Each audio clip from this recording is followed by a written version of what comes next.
Diabetes মেলাইটাসের complication যদি বলতে যাই তাহলে তিনটে সব থেকে ভেরি ভেরি ইম্পর্টেন্ট কমপ্লিকেশন, যেটা ম্যাক্সিমাম 90% ক্ষেত্রে ডায়াবেটিস মেলাইটাস যারা পেশেন্ট আছে যারা ঠিকঠাক ট্রিটমেন্ট করে না তাদের ক্ষেত্রে সব থেকে বেশি দেখা যায়। তার মধ্যে সব থেকে ভেরি ইম্পর্টেন্ট সিমটম সেটা হচ্ছে কার্ডিওভাস্কুলার ডিজিজ, হার্টের সমস্যা সব থেকে বেশি হয়।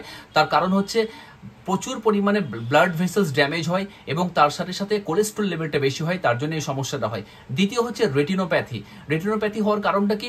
তার কারণ হচ্ছে যে মাইনর টিনি কিছু ব্লাড ভেসেল থাকে রেটিনার মধ্যে, সেটা ড্যামেজ করে দেয় ব্লাড সুগার লেভেলটা বাড়ার জন্য, তার জন্যই কিন্তু রেটিনাকে ইনফ্লেম করে।